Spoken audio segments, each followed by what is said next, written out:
Yes, thank you so much, Tosin. Good morning, everyone. Good morning. Happy rainy day.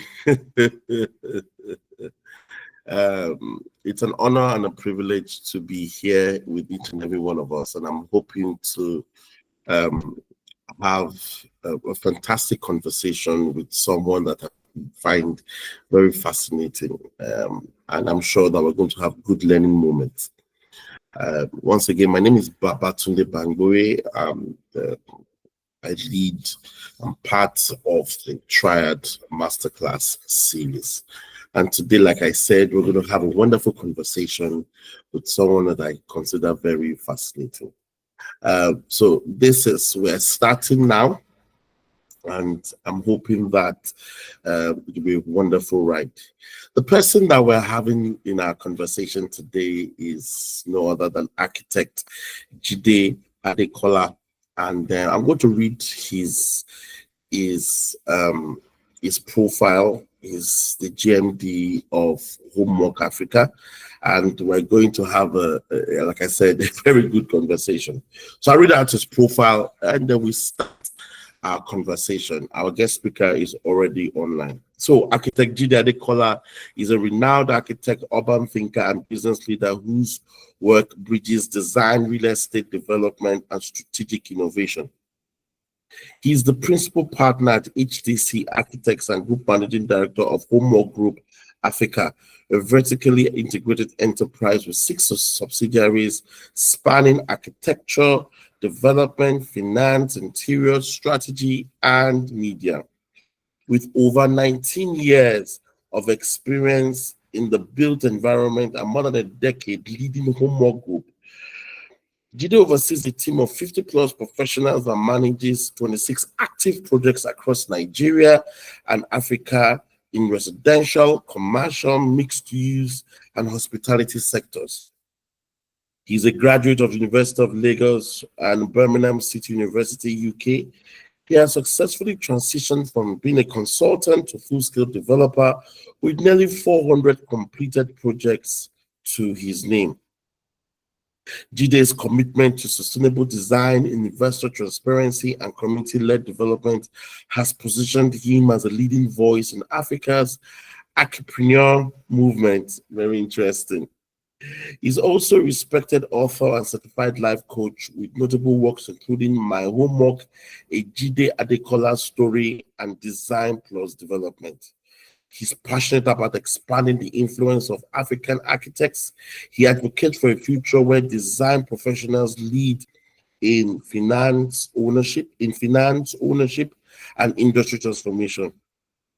Known for his disciplined execution and bold vision, Jide continues to inspire a new generation to build with intentionality and lead with courage. So please, can we welcome using the clap emoji? Can we welcome Mr. Jide Adekola? Welcome. Thank you. Thank you for having me. Thank you for having me. Thank you for having me. Jide, thank you. And it's so inspiring to see homegrown business leaders shape the ongoing narrative of the African story. And I'm really glad that beyond just the shores of Nigeria, you have footprints across the continent and sort of changing this ongoing story narrative that nothing good comes out of Africa. At least over the last 10 years, we know that that is not true. So I really celebrate you, what you're building, what you're doing, and what you're contributing to making this continent, and specifically Nigeria, great again. I feel like Trump right now. Make Nigeria great again. Yes. So, Jide, I'd like to start our conversation by just meeting you. So, who is really Jide Adekola? Who is he? Okay, so thank you for having me.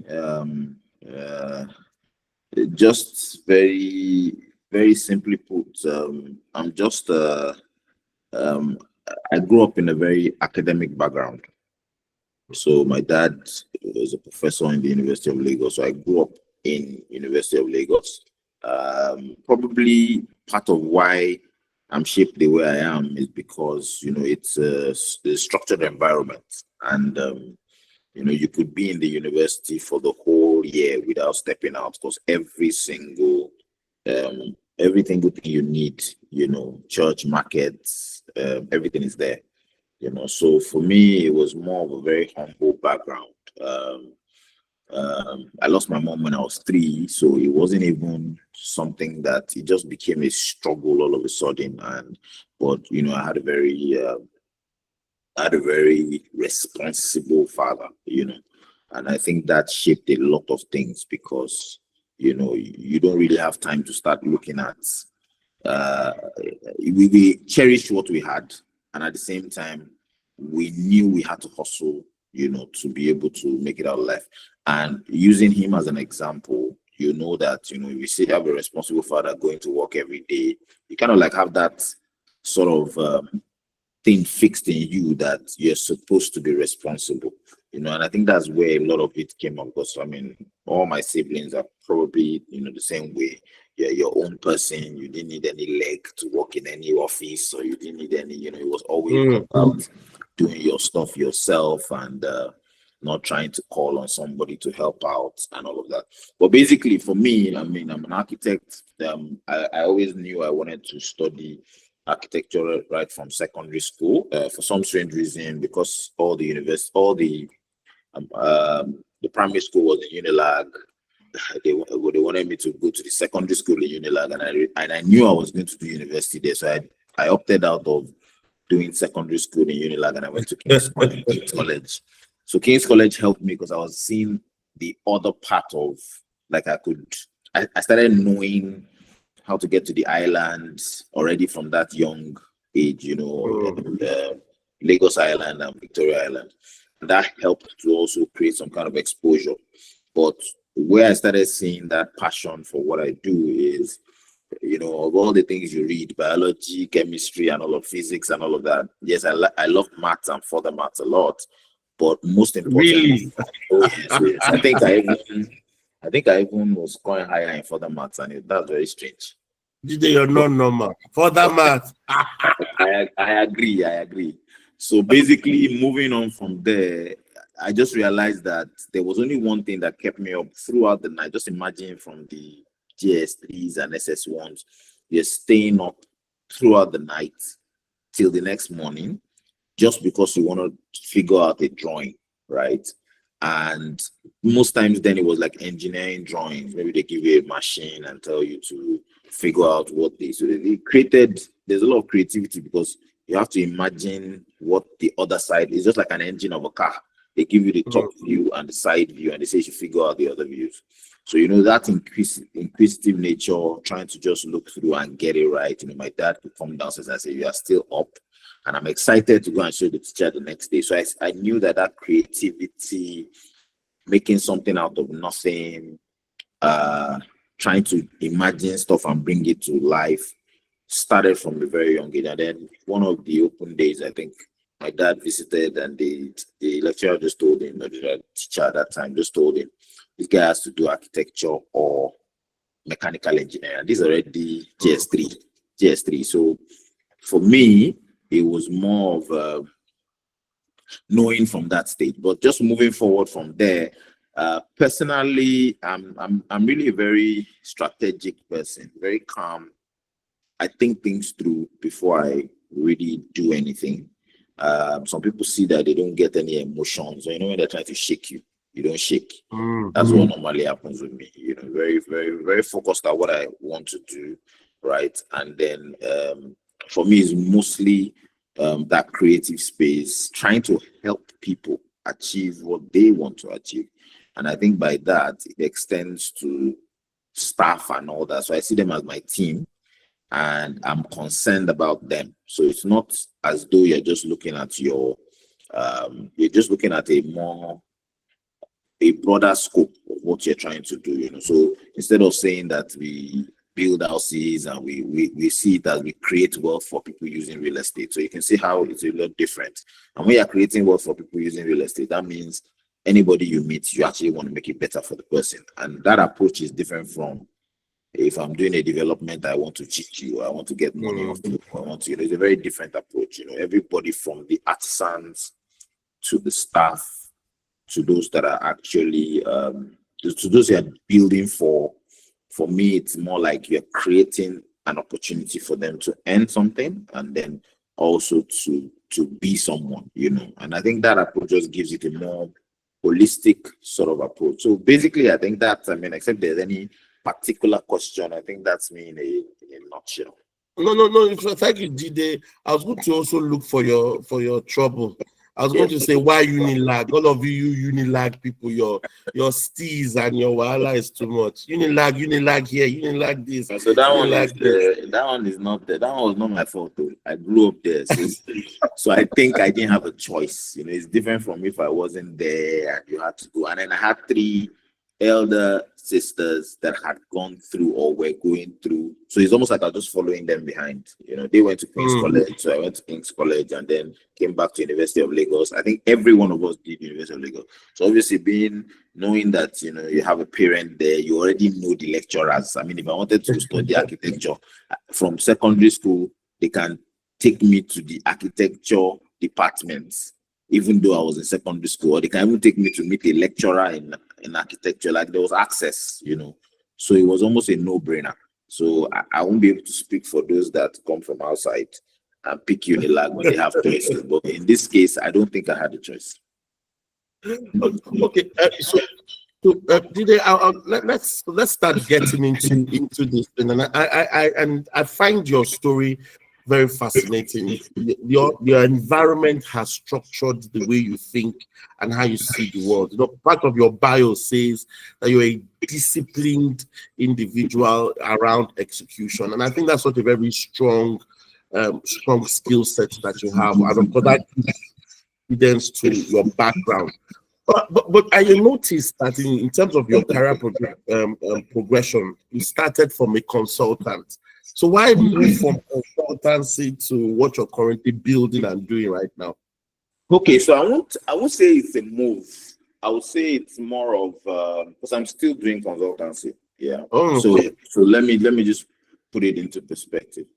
And we've kind of like chatted this from even the beginning. So I think I'll go back to university. I'll go back to university. So while I was in architecture school, and I knew that we were designing and all of that, I used to do some IT work, and I now realize that we are designing, we're creating something out of nothing. But who puts that job on our table?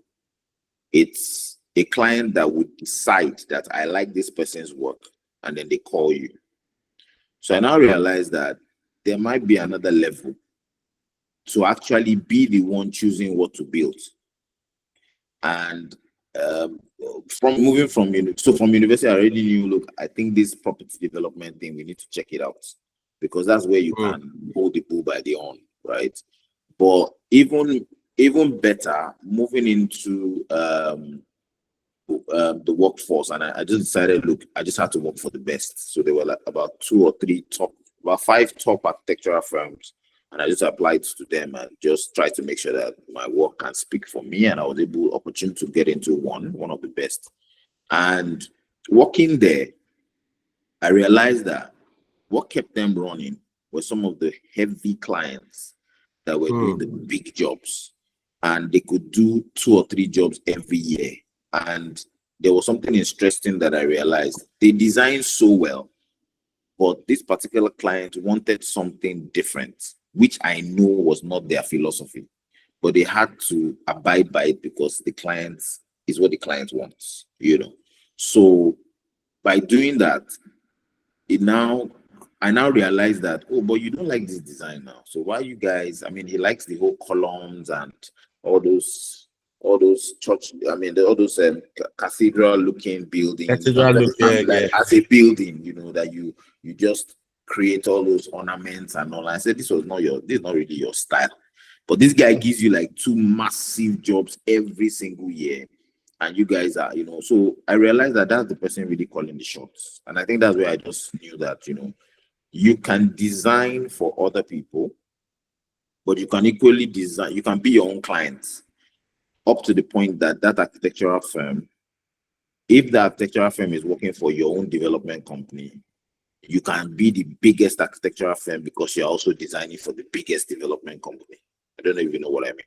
So yes, third parties will ask you for architectural consultancy because you're also showing your craft by showing them different buildings you've done, and now you can even showcase it as yours. So we knew from the get-go that there was going to be an architectural company and there's going to be a development company. Every other thing that filters out of it, we knew will filter, such as facility management. You finish an estate, you want to run the estate, who runs it? You understand? Or people will come and say, oh, I love how you built this. Can you build for me? So that's a construction company. People can come and say, you guys buy, I like all this finishing, these finishes that you use. Can you help me also get the same thing for my project? So that's a procurement company. So basically, it's just working with that main company that is a development company and leveraging on all the things, all the benefits of that. So this is how that delving happened. But architecture, and then obviously you have to start from somewhere. So if anybody's trying to build a conglomerate, or I mean, you will always have your initial skill or what you are good at. Let me not say your initial skill, because not everybody could have been as opportune as I was to pick design or architecture from day one. Some people will do something else and then realize that this is what they're better at, right? Yeah. The point is, you know, that started from there, and then we had to own it, work to get experience, work with those. I mean, try and get, you know, I think I worked in that company for about 6 years before I went to the UK. So you know, you're getting, even when I came back and I knew we we're going to do development, I had to go and work with some guys that have been in the development space for ages, and I went to work as head of project just to understand. It's not as if I couldn't have started it, but I needed to understand how the system works, because how you do property development in the UK is very different from Nigeria. And then also, don't run away from jobs that are challenging, because it wasn't like they were the best. They've been there for a long time and they had challenges. And those challenges are what shaped most, because you learn faster when you are put in that deep end where you see challenges and you see you solve them real time. You know, so that's how. So it was actually strategic, not necessarily, oh, I want to do, they're making money in development, let me move. No, it was always, let's make sure we have a design So if I have 30 developments, that means the architectural firm automatically has 30 design jobs. And you can also be getting other jobs from there. Do you understand? So basically, that's how that played out. So that's where you get your integrated philosophy. That's where I believe. Yeah. So looking at that value chain.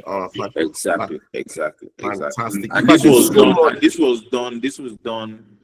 was done years ago before anything even happened. So we actually drew up an organogram and said, look, I know I'm doing design now, but there will be this company, there will be this company, there will be this company, so that there's an integrated ecosystem, but we're going to grow into it. And you could also even see us drawing up some kind of, because, you know, when you're starting up a business, you are the accountant, you are the designer, you are the one, you know, so you are the contractor. So, but even though we're doing that, you could tell that you are the one splitting yourself into these different positions. But one day, those positions have to be filled up. And it gives you a certain perspective, because you won't see things as, and that's the problem most people have. You want to do everything. You need to start to look at things, you know, the proper way. So that's what now gave me that interest of how does it really work? How does business really work? What business structure? So there was a lot of personal development on that, you know, trying to understand it and just keep on moving at it. I mean, like you said, execution style. So as soon as you learn it, you try to come and see how you can do it, you know. Wow. In fact, Jide, in just this few minutes, there's so many things that both of us need to write a book together. There's so much, another book. I mean, there's so much. I like us to start, because I like the fact that you mentioned that you were very clear from the very beginning what you wanted to achieve. Yeah. So you have sort of articulated this integrated approach and so that, listen, even though we're not there yet, but this is where we're going to. Yeah. And that gave you the kind of perspective that you have developed right now. So there was a forward future thinking. I'd like us to start from your day one. Let's start from your day one. So when you started your business, you have articulated this, you know that you're going to go into design, you're going to go into development and all of that. You created this integrated philosophy, created that ecosystem for your business. What were some of those challenges that you faced? And what were your own insights in terms of learning that you think that you could share with us? What did you learn on your day one? Okay, so challenges day one. So for me, there was a lot of picking of brains even before starting. From those I knew. You read books. I read a lot of books.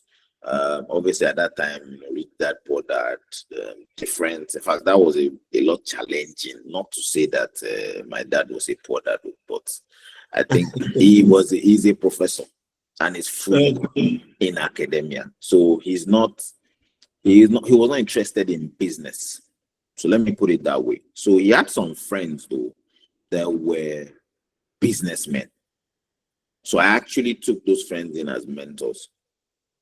And I went to see them in their office. It was very funny because for them, they were wondering why somebody that was in university was actually coming and asking those very, very pungent, those very, very deep questions. Very pop. If I call their names, you even be like, wow.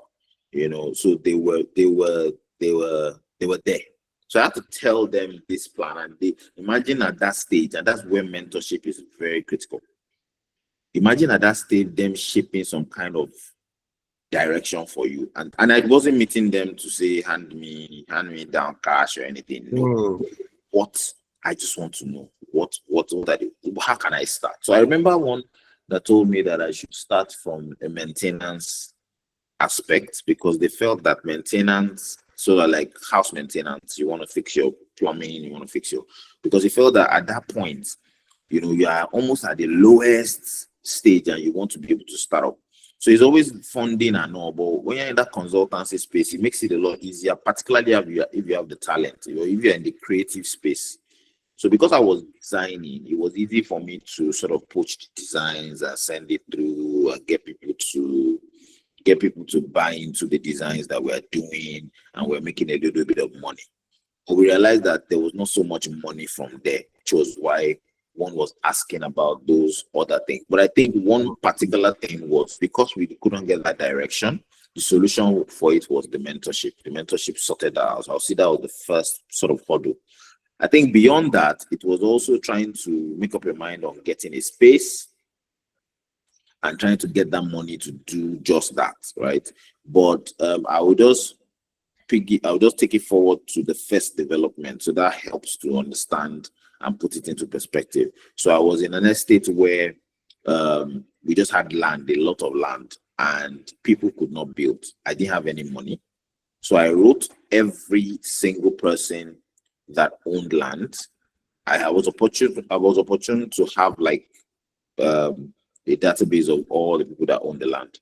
So I wrote them and I said, look, we can develop this for you. I've done a design. So you now start to see the benefit of the ecosystem. I've done a design down for his land, right? I mean, typically if it was a regular person, the person will have to go and pay an architect to do that. But it's almost like you're doing the work pro bono up front. So I did the design, made it look really nice, and then packaged it in the proposal and sent out to about 2 or 3 people who I knew had land or who didn't have the money to build. And this was a finance issue because I did not have the money at the time. But I had already known that same proposal was going to be sent to an investor as well to say, look, I can do this. But if I don't have the project or if I don't have it signed off by the owner, then there's no way the investor will step in. So I had to go and face this owner first. And then with the whole design thinking and all, eventually what happened was the man, he liked the design. I said, well, are you sure you'll be able to do this? So I can build 4 units here. I'll be able to give you 1 and some cash. And even the cash in itself could buy the land back from him. So in his mind, he was like, what's going on? That are you sure this business makes sense? How long is it going to take? And we got him to sign off. So getting him to sign off now took us to the funding part. So we wrote, I sent, it's not as easy as I'm saying, but I sent loads of proposals out. Obviously, before now, I've done so many of those proposals that did not fly through, not only to the man, but even to other people. So many, close to 30. So again, if you're getting that rejection, it doesn't mean you should stop, right? It also means you can just go back, recalibrate, check what you're not doing properly, and go back again. So eventually, this man says, "I'll take a chance on you," and he gave us this no cash, as in nothing to build. If they told you to start foundation, you cannot start it. So we then took this and started to market. So we knew a couple of people in one of the oil companies, started to market it. So the design was what was really marketing it. We sent it there, told them to tell their friends, but clearly these people were very smart. They want to be sure that you have started the project. So we also went to, fortunately for us, one of the oil company guys now came across the investment proposal. And said he'll be interested in being an investor. So at that time, I think it was about 45 million. But I wasn't interested in making money on that first one. I wanted the investor to make his money. I wanted the landowner to make his money, so that at least we can achieve that first project. That this is where passion for what you do, and you also knowing that you're going the whole hog. I think this is where it begins to come out, because I was more after the quality and just achieving that goal for both parties, right? So eventually, the guy started, and we made it very transparent. Don't give us the cash. We're going to tell you the things we want to do. You pay it directly. So he gives him that transparency that these guys are not spending the money that I'm giving them. And we try to bring him into where we were going to get inflows from buyers. So as God will have it, just 50% of that money came in, and once we saw that work had started, those guys in the oil company, like 3 of them just came once. That's basically sold out from just that one go, because 3 friends just came together and said, we're going to buy. So it was on the payment plan kind of. So it's like the same guy investing now started seeing money coming in, right? So basically that was it. So most of those things came from funding, came from mentorship, issues with government. We had to learn the hard way. We had to understand that you need to understand how government works, understand their approvals. They will come, they have like 10 parastatals that will come and lock your sites, but you have to realize and understand how they work so that you'll be able to navigate through. It made us understand, okay, get a mentor even in the government. That's okay. How exactly is this thing? Just hold our hands and take us through this entire process. We also had the whole communication. You have some skills. You don't know you have those skills. For instance, I never knew I was a marketer until I started doing development. I wasn't interested in marketing. But what happened was people actually came in. And so it was a company, I was working for a company, and people came in to buy and went to meet the guys that are marketing. I was just the manager of planning and design. So once somebody wants to buy land, the person has to come to that office, and then I have to sort of like talk them through how the estate is planned. So I realized that everybody from the marketing office always brings their clients ahead of them engaging. And I was wondering, why are you guys bringing them? And I finished my talk and I sent the person back to them.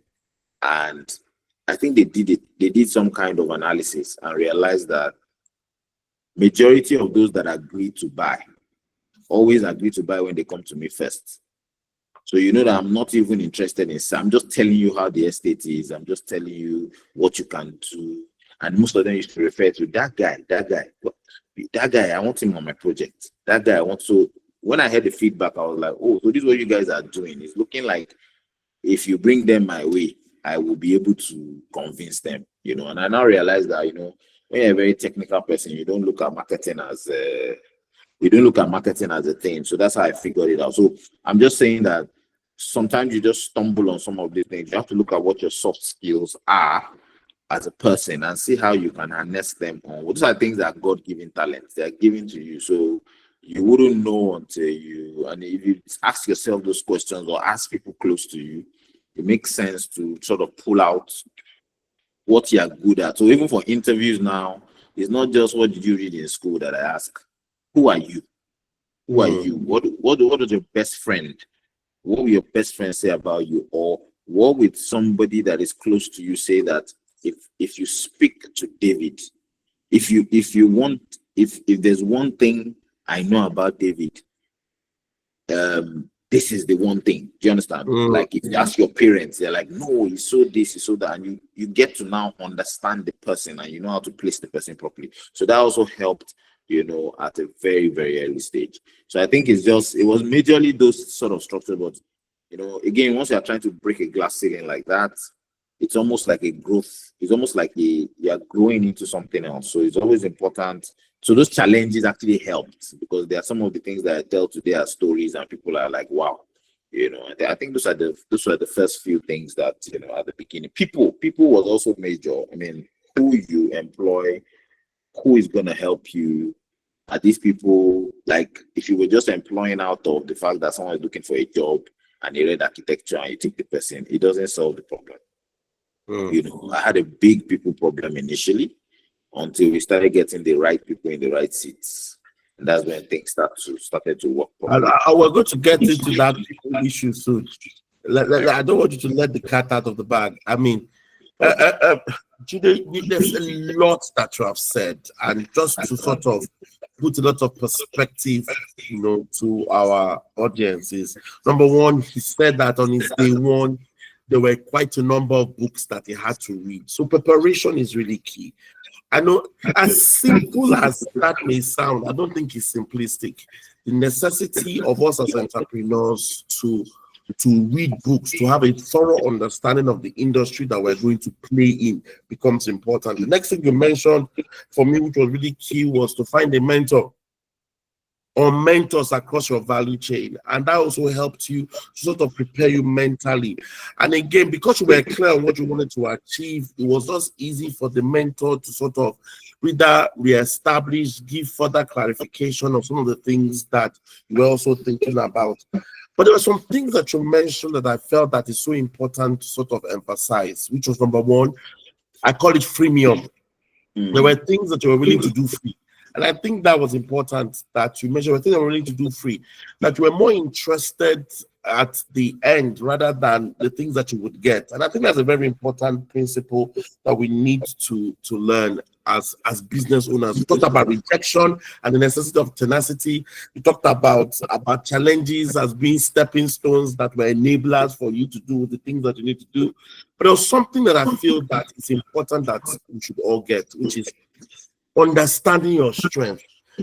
That is, you never knew that you knew, but I mean, not at I was a subconscious level, but consciously you did not put it at the forefront. But you knew that you could talk, you could market, you could push out an idea, and that came to the fore in how you were able to sort of articulate. And at the back end when we were talking, you mentioned the word which was storytelling, and that's something that you like to talk about.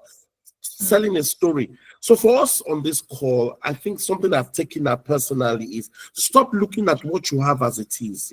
Look at it as it could be. And that's what he did. He looked at his strength, not as it is, but the possibilities.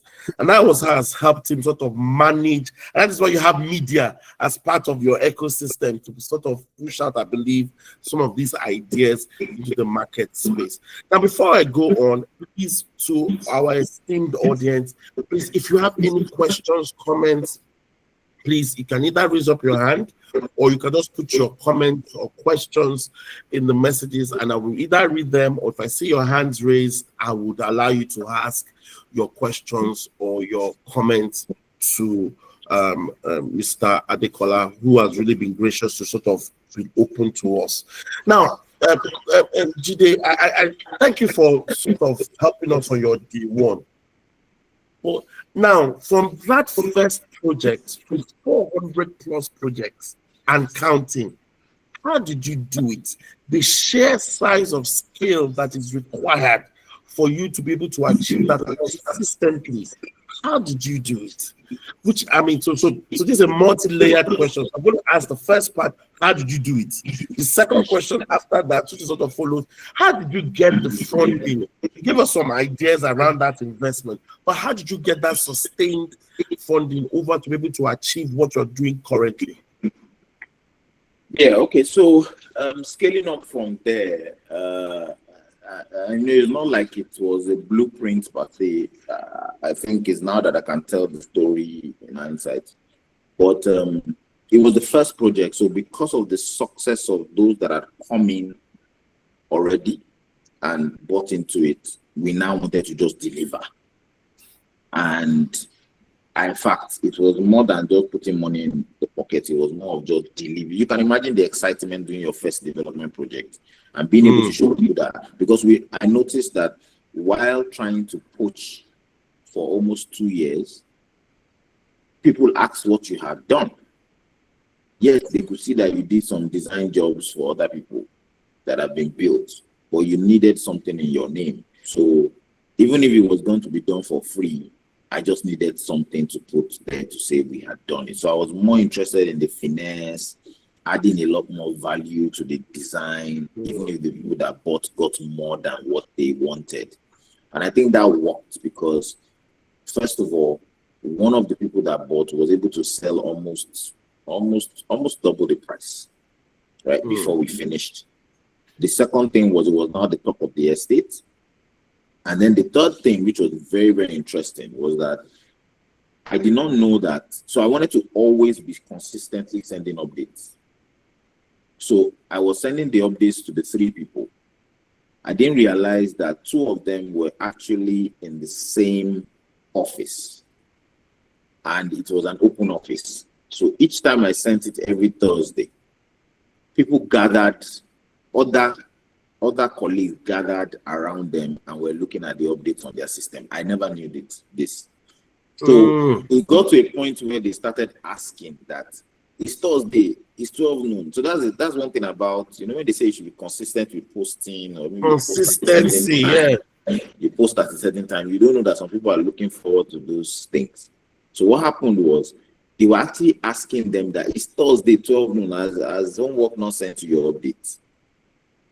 That's other people asking the people buying. Asking your client. Yes. So they kept on gathering around. How I knew this was when we finished, we were already looking for the next opportunity within the same estate. And then we got a land that we had to buy.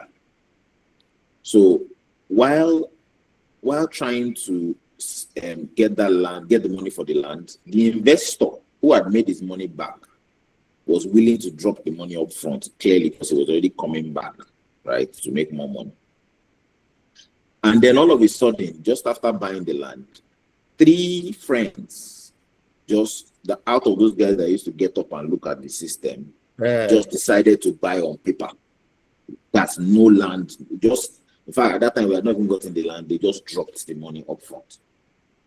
So basically, that sort of showed us how it's your referral is like a big thing, yeah, and that's what has even kept us till now. Yes, there were some challenges at the time. There was a partner and that's why while we're talking about people, you also have to be careful, because there was a partner then that I said, well, I'm a bit busy, so I want you to be doing this, and then you get to do everything else.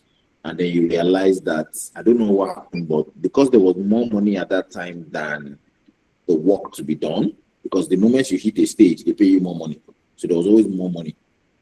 And I wasn't really putting my eyes on the numbers. The person was able to whisk out some money without us knowing. And we didn't know because every time we were working, there was more money. Do you understand? These early stages. Every time we were working, there was more money.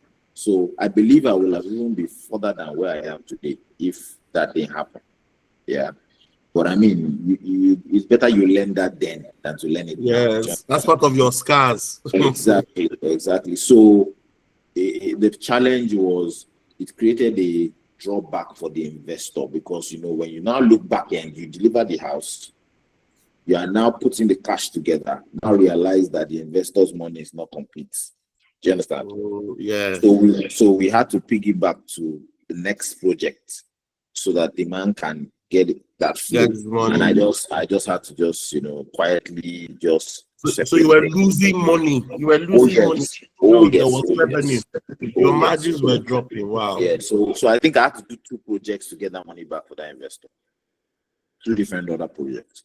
But basically, where I'm going to is that based on constant delivery, I think referral is the highest. Referral is what has really made it scale. I could almost look at the company and say that it's different trees with branches. Because if you ask each person that has come as a buyer, I can tell you there's a long, Mr. A bought, so he now told this guy, then this guy told his friend. So what used to happen then was that if I finish up a house, once one of them is having a housewarming or a party or an event, I get people to call me that they need a house, right? So basically that's what began to create that scale. But one of the things that I think would have helped was also seeing where you are going from the beginning. So because that way you don't start to take out of what you are earning. You need to grow certain things. I'll give an example. You're going to need an office. You're going to need staff. You're going to need to train. So because you did a project and you made 50 million, it doesn't mean that you go and buy G-Wagon and what's it called? And, do you understand? So if you know that if you know that you want to stay at that level, then it's okay. If you're okay with it or it's a side hustle, it's okay. But if you're really going to scale or you want it to scale, there are certain sacrifices you have to make. Things like that. I used to think if I'm trying to build a team that is going to grow to 10 or 15, probably need their salary 6 months up front. Because, development, you don't share development. You don't get development profit until the project is done. Yeah. So a lot of the money being made was almost like plowed back into the system because of where you want it to go. So that was done. That was what made it a little. That's more of what was the reason for the success of the group, of the expansion. Because as you are doing the project, you are doing something to expand the business. So if it is that you're getting more staff, you now know that. I remember I went for a Lagos business school course back then, an owner management manager program, when I was about to scale to just a level up. And they said, if you are writing checks, if you are still the one writing checks in your organization as the CEO, you have failed. So I had to go back after that class. To start that process, you need a proper accountant. You need a proper, and that's how that structure started from that point. So I think basically in terms of scaling up like that, you need to first of all do it the right way. You need the right people. You need to understand, go with people that have been there and done that. When I said mentorship earlier, I can't overemphasize it because these people have their experience. If you can get a mentor from afar. The books that we spoke about, that's a mentor from afar. The person doesn't know you, but you have learned the entire experience by just reading that book.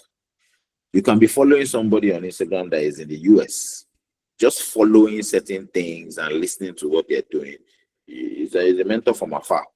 You know what you're looking out for. So go and look for those that have done it, and try as much as possible to study those things, and you can see it better. So it was more of, you want to build a structure, who has built an ecosystem. It doesn't have to be a property development ecosystem. It could be another ecosystem. I remember very well, I studied Virgin as per Virgin Atlantic and the whole Richard Branson a lot.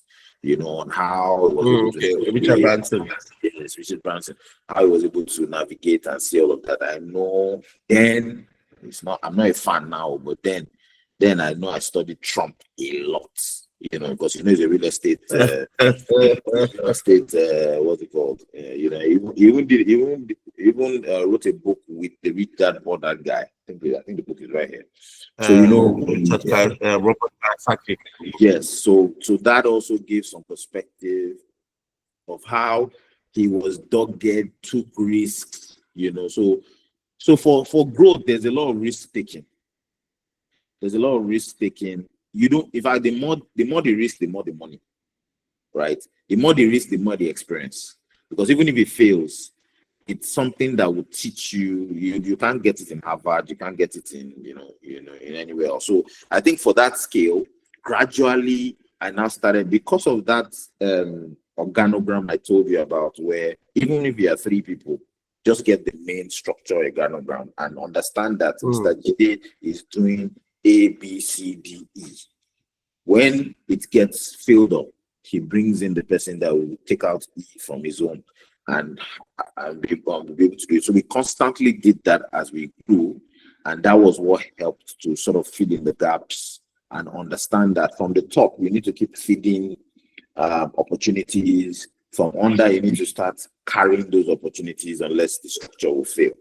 Up until the point where we got our own building as an office. Getting our own building was a very, very strange story. We had a good location where we were doing about 10 terraces in Lekki Phase 1, and the profit of that was what was used at the same time to do another joint venture to build our office.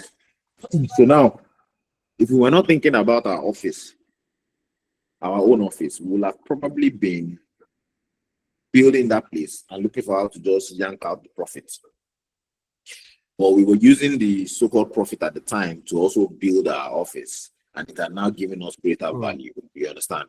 So basically, all I'm just trying to say is that you can't just rest and feel you've succeeded and, oh, I've made it, that's happened. You have to constantly outdo yourself, constantly look at the next thing, constantly educate yourself as you move forward. There's always something better than what you're doing. You need to be able to understand that and reach that. So it's not like you rest and say, I've made it, and you're cocky. People say by now I should be carrying policemen around and carrying orderlies and all that. I said that's not me. Typical Nigerian CEO. Yes, I said I've not done anything. I mean, I've seen some great CEOs that are not doing that, and they make a lot of money.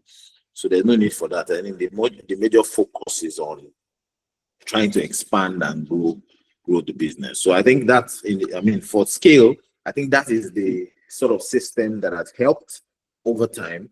And even having that system is not as though there are no challenges, but it's that focus and the continuous movement that allows it to work. And there are people also watching, and those people watching want to know if they are wondering, oh, can this person make it through? Is it possible for him to make it through? Let's see what's going to happen. And when they see the success, they also bring in people to say, oh, this guy did this place. If you're interested in buying, come along and buy it. So I think for me, it's just that constant view from looking at the bigger picture at all times. There's always a bigger picture, no matter what stage or level you are. So I think that's really what helped with structure, and scaling up. We're not there yet. There's still a higher level we are looking at, just like I said. So you might have some people saying, oh, Mr. Jide, you have X number of projects. In terms of the project, you asked the question about the project. So because of the fact that as architects, if an architect is in an architectural firm, the architect is already trained to handle about 6, 7, 8 projects at the same time as an architect. Not as the person bringing the money, just the person supervising the project. So once you have 10 of those architects in an office, then you have 100 projects that can be monitored at the same time. Now, having understood that part of it, we're trying to now build that structure to maintain and supervise those projects, while another structure is what is finding the money for the project. Do you understand? So basically, that's what has also helped us manage them as they go through, because you're already technically sound to actually manage projects, and that's what has helped to structure maintaining those projects as we go along. 26 projects now, you probably have about 4 architects per project, looking at everything that they need to do in terms of every stage and all, and they report to one system. And once they report, we just analyze it and see what to do. But you have to understand that in 2 different companies, the development company is the clients. They are the ones providing the money. Just provide that provide that supervision to make sure they're doing the right thing, you know. So again, all of this was done by the structure, so to speak, so that you can carry this project. Obviously, there's a limit to it. So once we know we fit that limit, we ensure that we have external hands coming in. So maybe external consultants where you're paid to manage the project. If the projects are really large, we have external consultants, but we also learn from them. It's everybody's experience. When you have a team of an architect, structural engineer, mechanical engineer that are really experienced, just those meetings you're having, they are bringing experience from the other projects into that big project that you're doing, you know. So this is fun, and because we love what we do and we're trying to, we're happy about the final outlook, it just keeps us going. So I think that's pretty much what has happened. Jide, thank you so much. There are a lot of things that you've mentioned, and someone is asking a question. I'm going to, that's Olusegun Johnson is asking a question. I would answer, I would read out his question, but there are a few things I want you to sort of take us through. Number one, how do you manage cost? Because you talked about structure and you talked about how money was being schemed by one of your partners. How did you sort of deal with that? And how did you deal with that? How do you manage costs so that, especially some of your projects, we don't fall into project creep where there's a project overrun and of course it's increasing cost? How do you manage this very top heavy, because you need a lot of designers and architects for multiple projects? How do you manage that? Because they also bring their costs as well. So how do you manage all of that? But before you answer that question, sir, Mr. Shekhar, this question has been up for a while. He says this. He says that you talked about getting the right people on board, which you didn't get right from the start. So what were some of the criteria that helped you make the difference in your hiring? Okay, so to answer the question, I mean, it's not like I won't stand there and say easy peasy, we made it happen. You know, it was the process, right? Because, you know, in an interview, you don't get to see everything until the person actually comes in, right? But you are just that gatekeeper. Recruitment is one of the most important things. If you don't focus on recruitment and you just leave it to certain people to do, it's a big issue.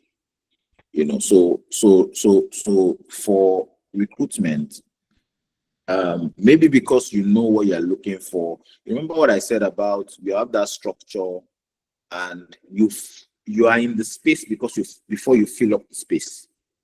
It's very different from somebody just saying that you need an accountant and immediately you just okay, I need an accountant, let him come in. No, you fill the space before you fill that space before you fill it up. So you already know what you need. It's like you saying that I've lost weight and I need to get a new belt hole. Do you understand? Like I need to reduce the belt hole or increase the belt hole. You need it. It's not like you know where it's pinching you.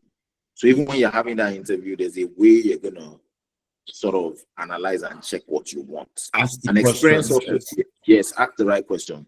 And experience also makes you know what you don't want, because you will have had people that have come in and done certain things. You also need the mindset around the culture. And I'll say why I'm saying so. I'm a very prudent person. I might have billions of naira, but I already understand that 90% of that money is that project. So if they send you, in fact, when I get a high inflow, I begin to have a headache because I'm now thinking of how to properly utilize it. You know, and it's sort of going to your question, right? So it's important to look at, in terms of structure, it's important to understand what you really, really need, right? And when you understand what you really need, you also know that this is a structure, like sort of like the organogram and all of that. People don't just come and you don't just get the right people like that. You know, they might come and pretend and all of that, but you need to be able to understand exactly what you want. You need to be able to understand what the company needs. Maybe not even what you want as a person, but what the company needs, right? Because it might be somebody, you might need somebody that will call you out as the as the CEO. I need somebody, you even need to understand yourself as the CEO. Are you someone that is a spendthrift and you need somebody to control the finances so that you don't just spend? Are you looking for somebody? Are you a nice guy and you need somebody to be hard on the people, not hard in terms of hard, but just to be strict on the structure, because they might have taken advantage of the fact that the person is nice? Or are you somebody that doesn't look at the nitty-gritty details? I mean, when I had my for the architecture business itself, when I was trying to get business partners in, I realized that I'm somebody that looks more at the bigger picture, but I'm not the one that would, those interior designers that look at the detail of this tile must pass here and the line must be like this. That's not me. I am looking at general house. It must look this certain way, and we must design it that's the bigger picture. So I had to get someone that was a detailed, super annoyingly detailed person, right? Even up to the point where even I would be like, bro, Safana, why you easy no more than that now. But it's important. That balance is important, because if you get the same person that is like you are not going to solve the problem. So you need to be true to yourself. You need to understand what the business needs. You are not the business. So what you need to do is, you might even be wrong for the business as a person. Do you understand? And you yourself might be in the wrong seat. So you need people to let you know that truth. Mentors to say, look, I don't think you should be like, get somebody that can push on this end, get somebody that, and you see that once you fill in those gaps, it begins to get structured properly. If you're not a marketer, like for instance, I'll give you an example. I had some engineers that are very, very good technically, structural engineers. But you see, there's something about structural engineers. They can tell you how it is point blank. They will tell you as it is. But most times, that's not very good for marketing. So they might just talk to a client, and the client is supposed to pay his next money. And he just tells them, look, this is what's going on here. There's no way we can do it. And it won't sound rude to the client, right? Because the way they speak, they see things as black and white, right? And they will tell you as it is, right? So it's important, and it's also important for the job he's doing, right? So it's important to understand people's mannerisms. You're also constantly checking on it. And it's not something that we just work once. It's something that you have to understand it holistically as a business and constantly check what the business needs, constantly check how you fill in those gaps, constantly look within, understand where the gaps are, understand where behavior begins to, emotional intelligence, who is your HR person?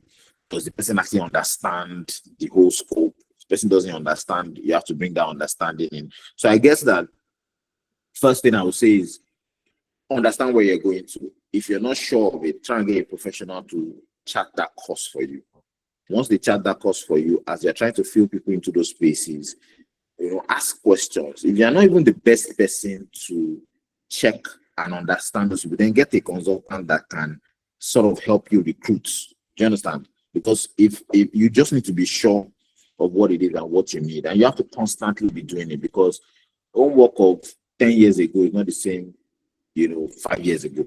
So even at every time, you also need a different perspective. At any point of your sort of scaling up, there are different perspectives, and you can't miss it. There's a time that the company has grown beyond the people that are there. There's a time that the people have grown beyond the company that is there. So it's important to just understand these things as it goes. That's in terms of structure. And just to answer the question on, I think you asked about managing costs. Yes. Yeah. So for me,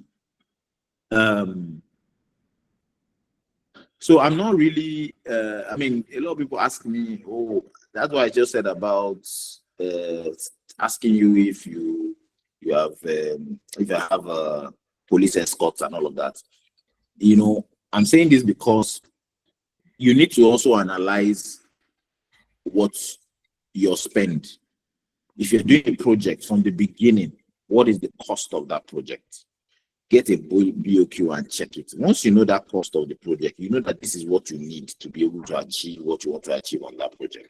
So basically from that day, you're already managing costs. So one of the things that have helped in that scaling is that by virtue of leverage, we are leveraging the people that we have. So that means we make sure that as much as possible, currently I have a certain number of projects going on, and I have a structure that is an ecosystem structure. So I'm doing most things in-house, and that has already saved the cost, right? And as we are saving the cost, I have 5 architects probably handling 10 projects, right? If I was going to pay an architect outside, I'll probably pay more. So you already leverage the fact that you are, as a professional, you are. Don't forget that they also get third-party jobs. That's also bringing in some additional money, right? So it's you just looking at your system and seeing how can you even leverage what you originally have to make sure that, you know, instead of you looking at how to just take from it, you're also looking at how you can sort of leverage and do more to earn more money. Do you understand? But at the same time, it's majorly counting your costs. Cash flow is not the profits. So you can be doing some large, massive cash flow, but if you are not trying to understand that this is what's going to cost me, even when you say this is what's going to cost you, you also have the problem of monitoring it to be sure that something doesn't happen and goes that can derail you in the next 6 months. So there are certain parameters you are looking out for throughout. And I'm using projects as a yardstick just to make us understand how we should count our costs. Yeah. We are constantly looking at, you need to understand what are those major elements that you need to look out for as you are running it to know if, I mean, the recent inflation and forex fluctuation, multiple forex fluctuation can just happen. And from the get-go, when it started happening, we already knew that there was trouble because the end cost that you're going to have is going to end up being far more than what we have planned. And you need to understand what you need to start doing now to be able to solve that problem. But guess what? All that period, there was still cash flow. So you could still think they are making money, but you don't know that at the end of the day, it's not going to work. So you need to really look at the numbers. You need to count your costs. You need to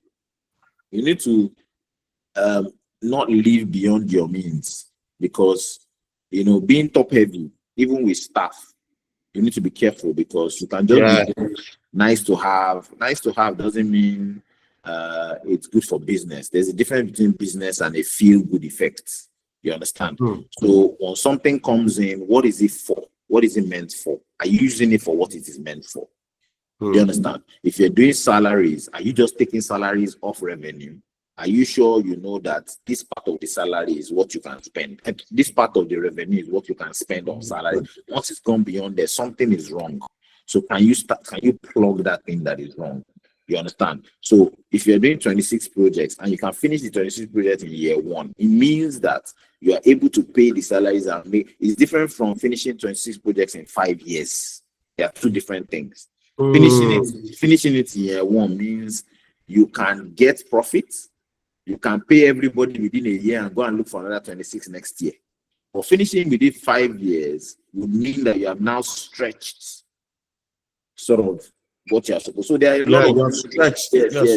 Everything is just, I've just realized that everything is just, no matter the business you're doing, everything is all on your financing, is all on that finance model, because that's actually the top of everything. Why are you doing business? To make more money. Yes, you have some ethical, you have those that are doing CSRs, and you have those that are doing businesses that are for charity, right? But generally, business-wise, it's the money.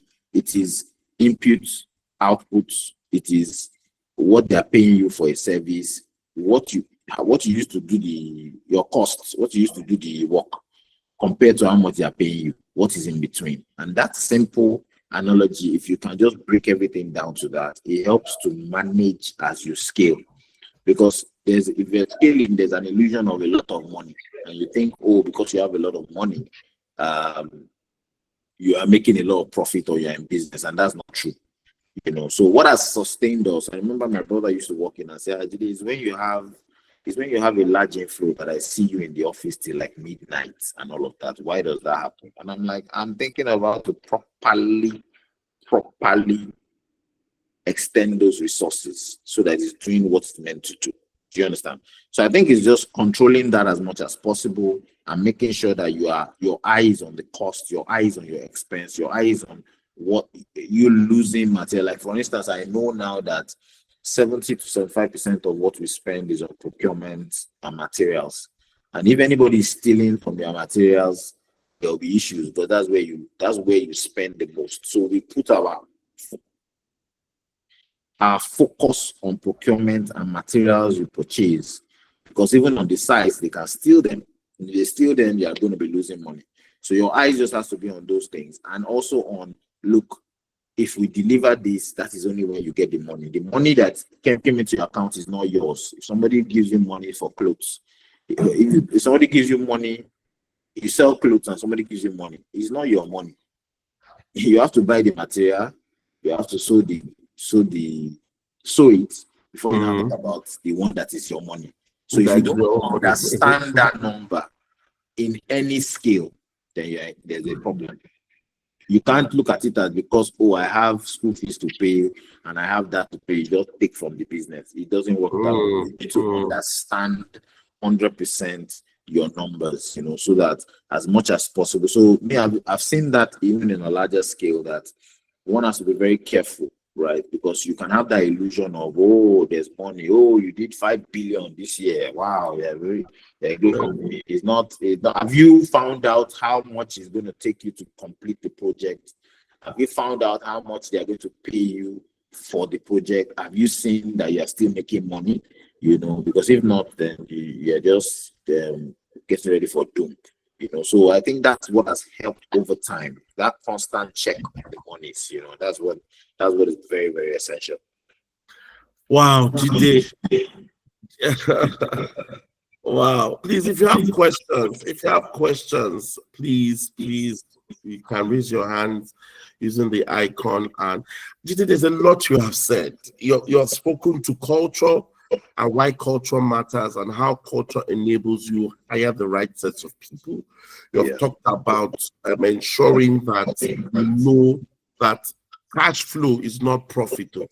That you have money coming in, you need to understand that that money is meant to answer or solve certain problems. And you know, the way you gave the illustration around your project, that is money that is gotten in 1 year out of 26 projects is different from one that is gotten across 5 years. So you need to also understand that. That understanding allows you to know what to do, what you need to remove, what you need to add. And I remember in one of our sessions, one of our guest speakers said something that you can be broke. You can be broke. I think it was Mr. Stanley Fagule. He said, you can be broke, but your business must not be broke. He said, you can be broke. And you have said it again, that you have 1 billion in your account. It's not 1 billion naira for you. It's for the business. So that doesn't mean that because you have it there, you can go there. Because you have access to it, you go and pick it. That discipline is something that is lacking in today's business. And that's why a lot of businesses will not scale. And that is why, you know, you said that in your early conversation. If that's where you want to stay, fine. But these are some of the things that you need to think about. That's for me so strong. Now, you know, there's a lot of things that you talked about from the early when we started this conversation. It's so interesting that we started this conversation an hour ago. And I'm enjoying myself an hour ago, and an hour has gone by already. Is that we talked about values, about the necessity of creating and adding value. Now, can you give us one time on your journey where standing for what you believe as an individual and as your business has cost you opportunities and money? There are many. Okay, so I had an issue once where the government gave me, just because of, I don't say they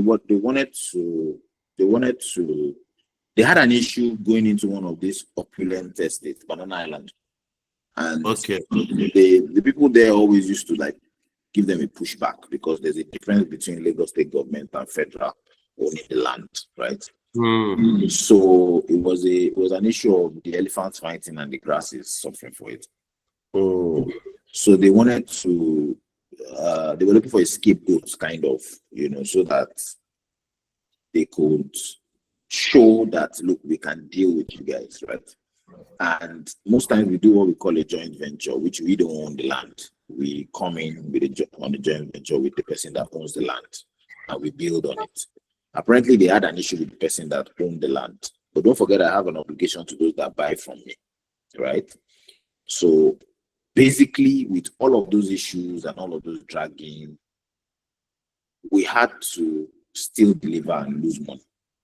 Yeah. It came as far as them even wanting to demolish the building, right? And we had full approval and everything, and they did part of that demolition. But I could see that the reason was not so much for the fact that you don't have documentation. We had all the documentation. We just didn't have a big person fighting for us, kind of. But at the end of the day, after solving all of this, it was more of integrity. I want to deliver for those clients, regardless. Now, we lost money, but the advantage of that was because we delivered. Some people told themselves that for someone to go through all of this and still deliver, I would rather put my money with this person. And what they did was introduce more people, because it's the reverse of the issue you have with people that are trying to buy houses. People that try to buy houses feel that you can't deal with most developers in Nigeria because they are fraudulent. But when you see somebody that you can see physically the issues he's facing and he still delivered, right? Then it's now the reverse, because you're like, this person will deliver against all odds. Do you understand? And they will stick with you. So this is what I learned after that sort of delivery. But typically, most times, if you're trying to, and this has also happened with this recent inflation that just happened. If you're looking at it business-wise, what I was building probably early 2023, I've sold off plan, the amount I've sold for is a lot cheaper than what is going for now. So I'll give a perfect example. We sold the house for 250 million. The person was paying us overtime, but we now got into this whole forex fluctuation and inflation. The money and cost ballooned. So it was almost 3 times the cost. So we now had to sort of calm down and understand the numbers. And then we now had to write. I don't charge anybody for variation and all of that. But this time we had to now ask them and say, look, we need that. Now, what some other developers were doing was, currently as we speak, that same unit that was 250 million now goes for almost 1.2 billion. So I have a lot of developers that have sold to a different person at 1.2 and giving those people their money back, or just decided to fight it through, which to me is unethical, right? But what we decided to do was we now went to the clients and broke everything down to them, told them what the issues are. And we had to say, look, we are ready to cut on we just want to deliver this, but it's going to cost you more money. And we explained it to them, like we took our time to explain to all 300 of them. Yes, you're going to have those that will not agree. But the fact that you are true to you, nobody will tell you they don't know the issues that have happened in Nigeria.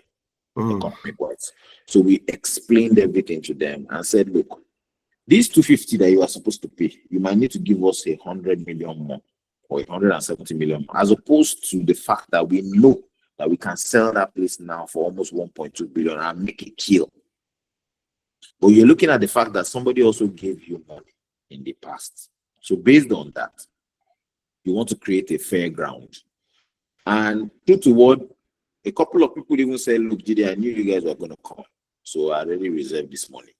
Some dragged, went back and forth, but in all of that, they all saw the sincerity.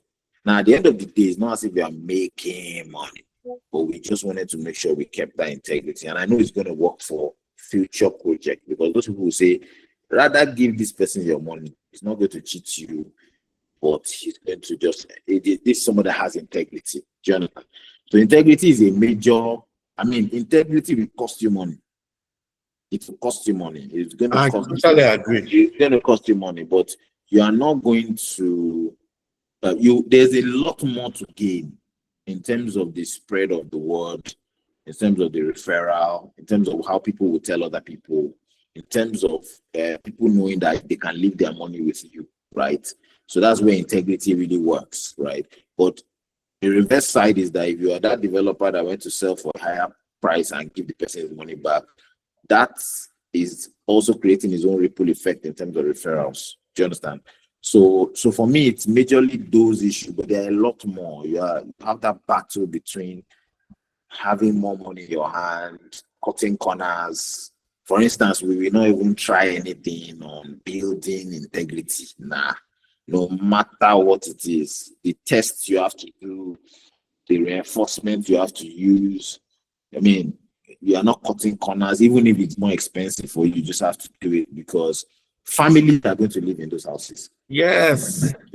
Dreams are going to live in those houses. You cut all those if you just try to do all of those things. So if you have that duty of care and you're that kind of person that understands integrity, there's definitely a cost to it, and you should be ready to bear that cost. There's the short end of the stick, but there's the part that you also enjoy in terms of saying that, look, that's a person of integrity. I think you can deal with this person, no matter the situation, no matter how bad it is. These guys have stuck through. People with integrity, people will speak for you in places where you are not there. And that's what you really need in business. But Nigeria I'm doing business in Liberia and Tanzania. I'm not going through as much as I'm going through, but it's also the way they tell you that if you drive in Lagos, you can drive anywhere. You now find it a lot easier, and you can run through such projects without. So it's also a very, very it's a major training ground. So all of us that are doing business in Nigeria is a serious training ground for global reaching out globally. So for me, that has really been what. A couple of experiences where we've had to pick, integrity over, making so much money, and what we've had to lose, for doing that. Jide, I like that word that you used, which is integrity. It's a word that a lot of people just flippantly just throw out there and just say, Yes. I'm a man of integrity. But, integrity is really the taste is in the pudding. It has to be displayed. It has to be seen. Especially the kind of business that you run, whereby any deviation can cause there's a loss of life. We have seen a lot of cases over the years of development projects that have collapsed simply because people cut corners and all that. So there's such a sensitivity to the kind of business. So to us on the call, like I've heard from Mr. Adekola, that integrity would cost you, and it's a cost that you must be willing to pay. At the in the short term, it may seem that you're at a loss, but the long-term benefit always outweighs the short-term gain. I'm telling you, it always outweighs. And in an industry that is heavily dependent on referrals, right? Integrity is such a very strong calling card than any other thing. And thank you so much for displaying that. And there's something you also mentioned about you scaling to different countries. So you're in Liberia, you're in Tanzania. How did that go for you? And what were some of those differences? What were those culture shocks that you experienced? So, I said something about you trying to always sort of like look at the next level and all of that. Yes. And if you're not looking at it that way, you will miss out on opportunities. So it's important that you also sort of like can always see the bigger picture. How did the bigger picture come?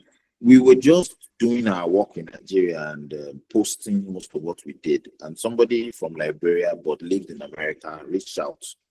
By this time, we're already speaking the global language, but trying to look at within Africa first, because we also realize that with every problem there is always every problem. If you think through that problem very well, the solution might be a breakthrough. So you're saying that you have forex fluctuation and all that. It's not only to earn in, so you now realize that the easiest way to, the best way to earn is if you're earning in foreign currency, right? So, and that's the solution. So we start looking at how can you earn in foreign currency.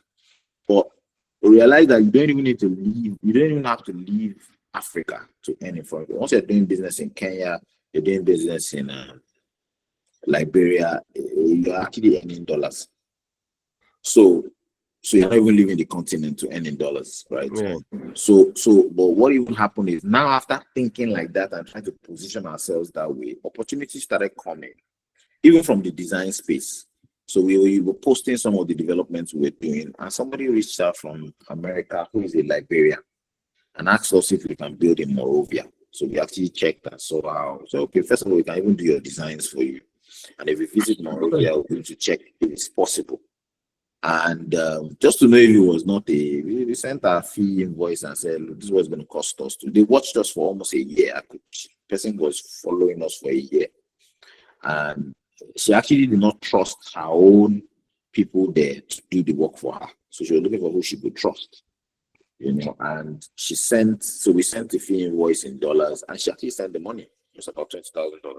And we said, look, based on that, we will go and visit and check on what we need, give her the design and all of that. Obviously, the culture shock was we got in there and we realized that this is not even as developed as Nigeria is, number one. Those are places where you don't even need to do up to 1/10 of what you've done in Nigeria and you can be a star there. In fact, the place we were building was not too far from the president's house. So you can imagine how, and I think one of the days we were walking, he passed by and stopped. I mean, I don't know how easy that will have been in Nigeria.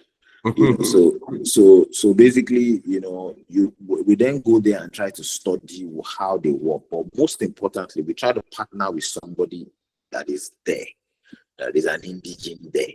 Why? Because you also want to understand how they work. So for the culture shock, it's sort of like subtle, because this person now shows you the way. You know, either the person is in government or the person does projects. We make sure we compare notes and we work with somebody that is from within. Tanzania, same thing. There's a developer there already that came from outside Tanzania. So we had sessions with him, try to see how he was able to navigate. And we were also partnering with an architect that is from Tanzania. So most of those were us just making sure that don't go there and say, oh, I know this, I'm going to do it on my own. No, it's not going to work. What's important is that you need to, and it's the same thing, that's recruiting on a different level, right? So it's important to understand that this is what you lack, but this is what you are bringing. So based on that, how can you partner to create a win-win situation, right? So that as much as possible, the architect there was going to be able to boast of being part of such a project. So she was happy to be part of what we're doing. And she was happy to navigate through, right? And you also give her what she wants. And she was also happy to introduce us to other landowners and all of that. So for me, I think culture shock wise, it's important to get in there with somebody that knows the terrain very well. And then you can navigate that terrain properly so that you'll be able to do whatever it is that you need to do. I think that's majorly the part that just has helped, because business is done differently there. Regulations, Nigeria. Yes, than Nigeria. Regulations are different. All the policies are different. You need to understand all of that, and then don't go in full on. Try and do a little small project first, see how it goes, understand how payments are remitted, understand how. But obviously, by the time you are doing it with somebody that is in the system, it's probably easier for you because the person is already in the system, so to speak. Okay. In fact, there's a lot of questions, but our time, we just have 3 minutes to the end of this particular session. And there's so much you have said about partnership. Jide, can you just do something for me? In 1 minute, somebody's asking this question, and it was something I was also thinking about. So how were you able to sort of find credible partners, you know, because you talked about engaging and partnering with people intelligence.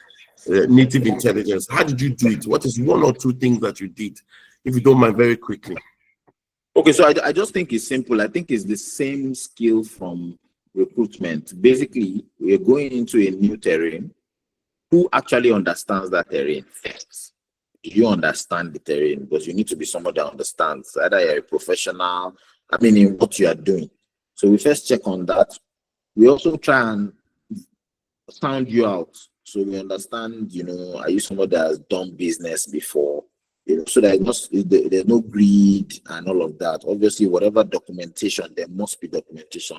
So whatever documentation or legal documents sort of ties you together, you are trying to protect certain things, just to caution behavior, just to try and create a behavior that even if you decide to just be mad, you will look at that document, So those are just really the parameters. You're going, and you will always meet new people. So by the time you are going into that, and the person you are meeting now can be a different person tomorrow, which is why that documentation is critical. Document.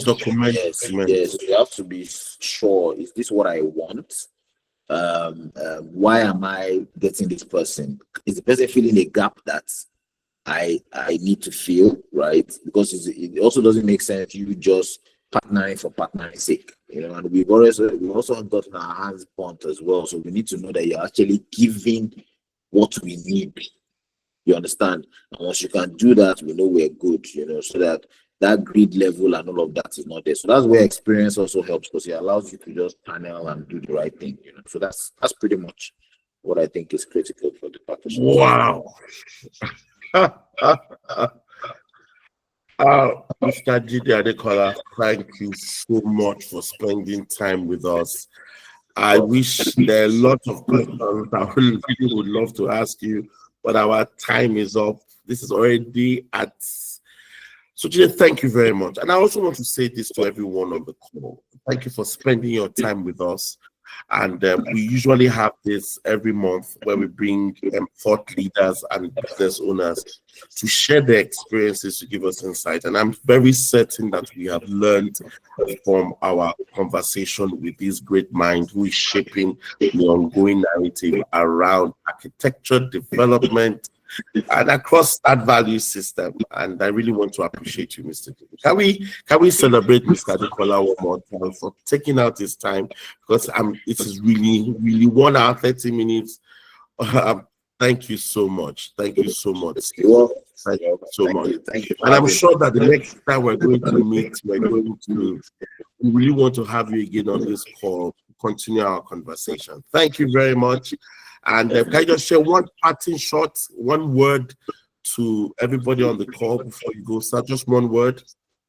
Okay, so I think for me, it's more of I've been somebody that has lived and seen gains through taking risks, having faith, and just making sure you take more action than taking.